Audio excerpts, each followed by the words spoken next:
മണിപ്പൂരിലെ ബിഷ്ണുപൂർ ജില്ലയിലെ മൊയ്റാങ് താഴ്വരയിലെ ഒരു ചെറിയ വീട്. പുലർച്ചെ 1 മണി കഴിഞ്ഞ് 5 മിനിറ്റ് കൂടിയായി കാണും. അമ്മയോടൊപ്പം ഉറങ്ങുകയാണ് ചെറിയ കുട്ടികൾ.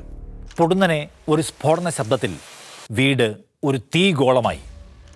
5 വയസ്സുകാരൻ ടോംതിൻ ഒയ്നാമും 6 മാസം പ്രായമുള്ള പെൺകുഞ്ഞ് ഒയ്നാം ലെയ്സാനയും ചിതറിത്തെറിച്ചുപോയി. 35-കാരിയായ അമ്മ ഇപ്പോഴും പരിക്കുകളിൽ നിന്ന് മോചിതയായി ജീവിതത്തിലേക്ക് മടങ്ങി വന്നില്ല. ഉരുൾപൊട്ടലോ ഭൂകമ്പമോ ഒന്നുമല്ല ആ കുഞ്ഞുങ്ങളുടെ ജീവനെടുത്തത്. പിന്നെ എന്താണ്? വംശവെറിയുടെ റോക്കറ്റ് ലോഞ്ചറുകളിൽ നിന്ന് ഉതിരുന്ന തീഗോളങ്ങൾ, മനുഷ്യരുടെ ചോര തെറിപ്പിക്കുന്ന ദയാരഹിതമായ നരമേധത്തിൻ്റെ ഒടുക്കത്തെ അധ്യായങ്ങൾ ഒന്നു മാത്രം ആണിത്. ആരും ഇത് കേൾക്കുന്നില്ല. ആധുനിക തോക്കുകളും റോക്കറ്റ് ലോഞ്ചറുകളുമായി വംശവെറി സംഘങ്ങൾ റോന്തു ചുറ്റി ആളെ കൊല്ലുന്ന മണിപ്പൂരിന് വികസിത് ഭാരത് പ്രഭാഷണങ്ങളിൽ ഇടമില്ല. 3 വർഷത്തെ ചോരയും 300ഓളം മൃതദേഹങ്ങളും കണ്ടിട്ടും മണിപ്പൂരിനെന്തേ ചക്രവർത്തി ശാപമോക്ഷം നൽകാത്തത്? സ്വാഗതം നിലപാടിലേക്ക്.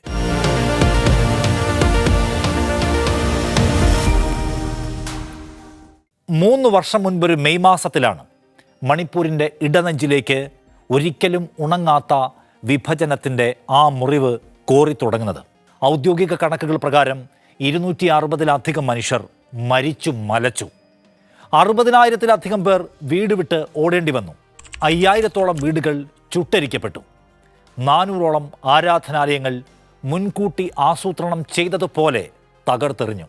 പ്രധാനമന്ത്രി നരേന്ദ്രമോദിയെ കൊണ്ട് ഈ വിഷയത്തിൽ ഒരു പ്രതികരണം പിടിച്ചു മേടിക്കാൻ അവിശ്വാസ പ്രമേയം കൊണ്ടുവരേണ്ടി വന്നു പാർലമെന്റിൽ പ്രതിപക്ഷത്തിന്. പ്രതിപക്ഷത്തെ അധിക്ഷേപിച്ചും പരിഹസിച്ചും പ്രസംഗം പൂർത്തിയാക്കിയ പ്രധാനമന്ത്രി മോദി പിന്നീട് ഒരിക്കലും മണിപ്പൂരിനെക്കുറിച്ച് മിണ്ടിയില്ല, അവിടേക്ക് പോയില്ല. പക്ഷേ ആ നാട്ടിലെ ചോര വീഴ്ത്ത് ഇനിയും അവസാനിച്ചിട്ടില്ല. തുടക്കത്തിൽ പറഞ്ഞ ആ കുട്ടികളുടെ കൊലപാതകം ഈ വർഷം സംഭവിച്ചതാണ്. കഴിഞ്ഞ ഫെബ്രുവരിയിൽ രാഷ്ട്രപതി ഭരണം അവസാനിപ്പിച്ച് BJP നേതാവ് യുംനാം ഗ്യേംചന്ദ് മുഖ്യമന്ത്രിയായിട്ടും മുറിവുണക്കുന്നതിൻ്റെ ലക്ഷണമൊന്നുമില്ല. ഏപ്രിൽ 7-ന് 2 കുഞ്ഞുങ്ങളെ കൊന്നു. മെയ് 13-ന് 3 ചർച്ച് ലീഡേഴ്സിനെ കൊന്നു. ഇന്നും 58,000-ലധികം മനുഷ്യർ 281 ദുരിതാശ്വാസ ക്യാമ്പുകളിലായി കഴിയുന്നു. അവർ ഇന്ത്യൻ പൗരന്മാരാണ്. അവർക്ക് ഈ ജനാധിപത്യ രാജ്യത്ത് ജീവിക്കാനുള്ള അവകാശമുണ്ട്. പക്ഷേ അവരോട് നമ്മുടെ ഭരണകൂടം എന്തു ചെയ്യുന്നു? സബ്കാ സാത്ത് സബ്കാ വികാസ് എന്ന മുദ്രാവാക്യം അവർക്ക് ബാധകമല്ല. കുടിക്കാൻ ആവശ്യത്തിന് വെള്ളമോ കഴിക്കാൻ നല്ല ഭക്ഷണമോ ശരിയായ അടിസ്ഥാന സൗകര്യങ്ങളോ ഇല്ലാതെ ഇപ്പോഴും നരകിക്കുന്നു നമ്മുടെ പൗരന്മാരിൽ ഒരു വിഭാഗം. ക്യാമ്പുകളിൽ തന്നെ ലൈംഗിക പീഡനം, കൊലപാതകം എന്നിവയെല്ലാം ആവർത്തിക്കപ്പെടുന്നു. പരിഹാരത്തിനുള്ള നടപടികൾ എവിടെയും നാം കാണുന്നില്ല. ക്യാമ്പുകളിൽ വളരുന്ന കുട്ടികൾ വർഷങ്ങളായി സ്കൂളിൽ പോകുന്നില്ല. ഭാവി ഇന്ത്യ ഒരു ദുരിതാശ്വാസ ക്യാമ്പിൽ ജനിച്ച് ജീവിക്കുകയാണ്. ആ ഗതികെട്ട തലമുറയ്ക്ക് ഡൽഹിയിൽ ഒരു ഫയലിലും ഇടമില്ല. ഇത് ആകസ്മികമായി പൊട്ടിപ്പുറപ്പെട്ട ഒരു കലാപമാണോ? ഒരിക്കലുമല്ലെന്ന് നമുക്കെല്ലാവർക്കും അറിയാം. ഭൂരിപക്ഷ സമുദായമായ മേത്തേയ്ക്ക് ഷെഡ്യൂൾ ട്രൈബ് പദവി നൽകണമെന്ന വിചിത്ര കോടതി ഉത്തരവാണ് സംഘർഷത്തിന് വഴിമരുന്നിട്ടത്. ഒരു കൊള്ളിയാൻ മിന്നിയതായിരുന്നു അത്. ആ ഇടിമിന്നലിനൊപ്പം ആരോ വിറകും ഒരുക്കി വെച്ചിരുന്നു.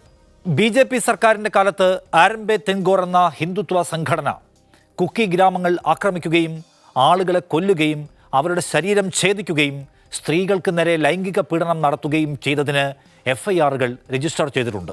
എന്നാൽ ഒരു ശിക്ഷയും ഉണ്ടായതായി നമുക്കാർക്കും അറിയില്ല.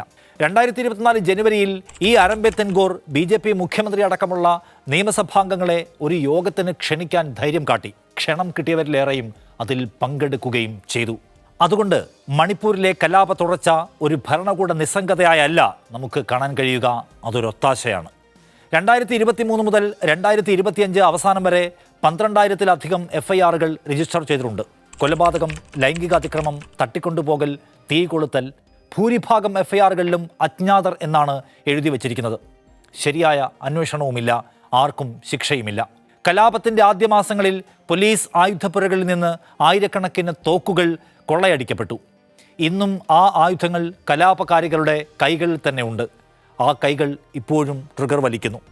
മനുഷ്യരുടെ ചോര തെറിക്കുന്നു. നമ്മുടെ ഭരണഘടന ഓരോ പൗരൻ്റെയും ആരാധനാ സ്വാതന്ത്ര്യം ഉറപ്പു നൽകുമ്പോഴും മണിപ്പൂരിൽ ഭൂരിഭാഗം ക്രിസ്ത്യൻ ആദിവാസികൾ ഉൾപ്പെടുന്ന കൂക്കി സമുദായം ലക്ഷ്യം വയ്ക്കപ്പെടുന്നു. എല്ലാവർക്കുമൊപ്പം എന്ന മുദ്രാവാക്യം ഉയർത്തുന്ന ഒരു സർക്കാരിന് ഒരു ജനതയ്ക്ക് ആരാധനാ സ്വാതന്ത്ര്യം ഉറപ്പു നൽകാൻ കഴിയുന്നില്ല. അതിനവർക്ക് ഉദ്ദേശ്യവുമില്ല എന്ന് നമുക്കറിയാം. മണിപ്പൂരിലെ നിയമക്രമസ്ഥിതി സമ്പൂർണ്ണമായും തകർന്നുവെന്ന് കോടതി തന്നെയും പറഞ്ഞു. Absolute breakdown of law and order. പക്ഷേ ഗൗരവതരമായി എന്ത് ഇടപെടലുണ്ടായി? മണിപ്പൂർ ഗവൺമെൻറ് പക്ഷപാതപരമായ രാഷ്ട്രീയം കൊണ്ട് ജനങ്ങളുടെ വിശ്വാസം നഷ്ടപ്പെടുത്തി എന്നതാണ് യാഥാർത്ഥ്യം. 1947 നാം സ്വാതന്ത്ര്യം നേടി. 2023 ആ ജനതയുടെ ഒരു ഭാഗം അടിമകളേക്കാൾ മോശമായ അഭയാർത്ഥി ക്യാമ്പുകളിൽ തള്ളപ്പെട്ടിരിക്കുന്നു. 2026 ആ ക്യാമ്പ് ഒഴിഞ്ഞിട്ടില്ല. 3 വർഷം, 260-ലധികം ജീവനുകൾ, 60,000-ലധികം ഭവനരഹിതർ, തകർക്കപ്പെട്ട 400ഓളം പള്ളികൾ. ധീരനായ പ്രധാനമന്ത്രിയുടെ ഒരൊറ്റ സന്ദർശനം പോലും ഉണ്ടായില്ല. ഇത് ഭരണ പരാജയമല്ല, ഇത് ഭരണ ഉദാസീനതയാണ്, ഇത് ഭരണ ഒത്താശയാണ്.